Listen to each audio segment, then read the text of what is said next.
오늘 아침 읽는 말씀은 역대하 16장 9절의 말씀입니다.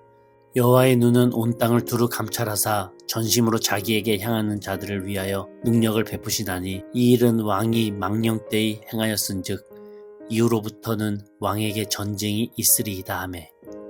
할렐루야. 오늘 말씀을 통해서 주님의 뜻을 깨닫는 지혜와 기도의 응답을 누리는 은총이 우리 모두에게 넘치게 될 줄로 믿습니다. 우리가 공동체의 원으로 사람들 사이에서 살아가는 이 수많은 관계들 가운데 가장 중요한 요소 중 하나는 신뢰일 것입니다. 내가 저 사람을 믿고 또 나 역시 믿음을 줄 수 있어야 하죠. 여기서 한 가지 중요한 점을 언급하고 싶은데요. 이 신뢰란 단순한 일방적인 믿음이 아니라 쌍방 간의 약속과 그것을 서로 지키는 관계에서부터 유지된다고 하는 것입니다. 부부 사이도 그렇고요. 친구 사이, 어떤 공적인 사이, 심지어 사적인 사이도 더 나아가 하나님과 나 사이에도 이 신뢰는 서로에 대한 책임과 충성으로 이어져요. 우리는 신앙인이니까 신앙적으로 한번 해석해 보자면 하나님께서는 우리를 먼저 믿어주셨고 언약을 맺어주십니다. 그리고 그 언약 가운데 우리가 하나님을 신뢰하며 살아갈 때 그 관계가 더 굳건해지죠. 즉 하나님께서 나를 믿어주시고 약속해 주시는 만큼 나도 나 역시 그 하나님과의 약속을 잘 지키며 그분과의 그 신뢰관계를 두텁게 해야 할 의무가 있다고 하는 것입니다. 오늘 본문은 그 신뢰관계를 두텁게 쌓아왔던 한 왕이 소개되고 있는데 바로 아사 왕이죠. 아사 왕은 처음에는 참 매우 경건했던 왕이었습니다.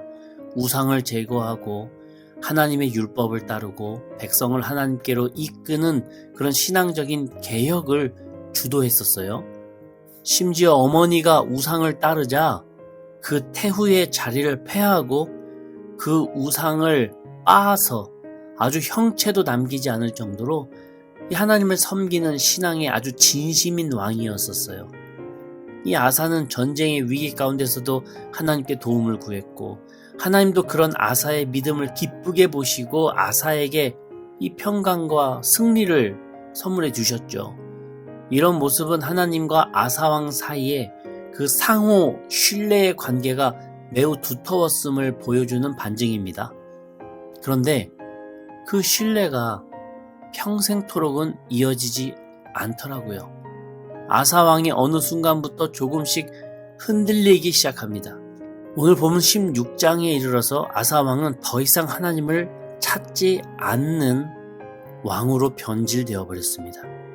북이스라엘의 공격 앞에서 그는 원래 하던 대로 하나님께 엎드리고 하나님께 물으며 하늘의 지혜를 구해였어야만 했는데 그보다 즉각적이고 또 눈에 보이는 이 외교적인 방법을 선택해요.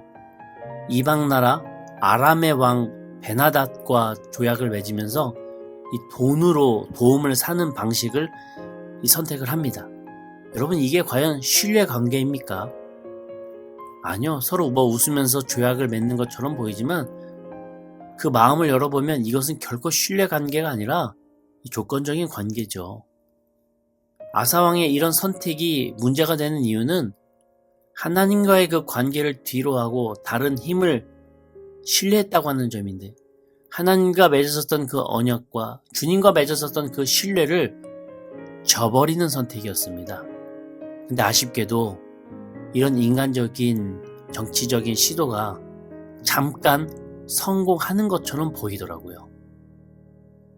7절부터 선지자 하나니가 나타나서 아사 왕에게 영적으로 조언을 하죠. 7절 중반인데요. 왕이 아람 왕을 의지하고 왕의 하나님 여호와를 의지하지 아니하였으므로 라고 하나니 선지자가 말합니다. 그럴 때 누가 시킨 것도 아니지만 아사 왕은 하나님과의 관계를 파기하는 선택을 해요. 왜요? 과거에는 전쟁과도 같은 목숨이 달린 이 큰 위기 앞에서 하나님 의지했었잖아요.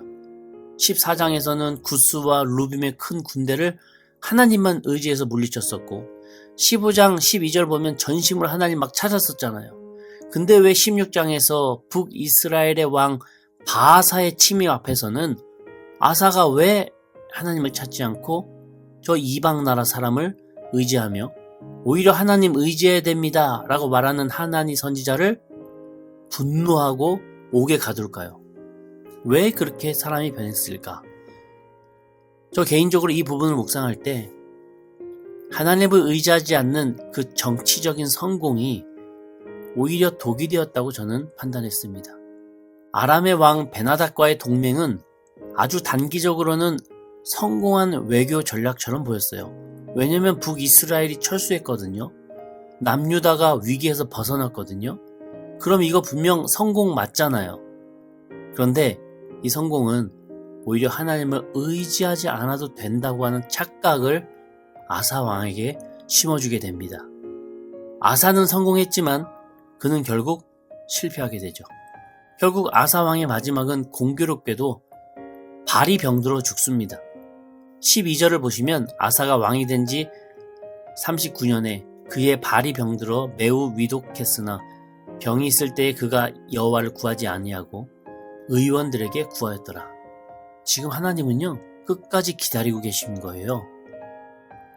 죽을 병이 걸렸음에도 불구하고 끝까지 하나님께 기도하지 않고 의엄한 간구하는 이 아사왕을 하나님은 매우 안타깝게 생각하고 계시는 겁니다. 학자들은 아사왕의 이 발의 병이 무엇일까 연구할 때 통풍일 것이다, 당뇨병의 합병증이었을 것이다, 부종이나 괴저처럼 이 상처로부터 커진 썩는 병이었을 것이다, 여러 가지 연구가 있지만 신앙적으로는 이 발이 상징하는 것이 방향을 의미하거든요. 하나님의 길에서, 하나님을 향하는 그 방향에서 벗어나 인간적인 길, 인간적인 방향을 선택한 아사왕의 영적 상태를 드러내는 표현이 바로 아사왕의 발이었다고 하는 것이죠.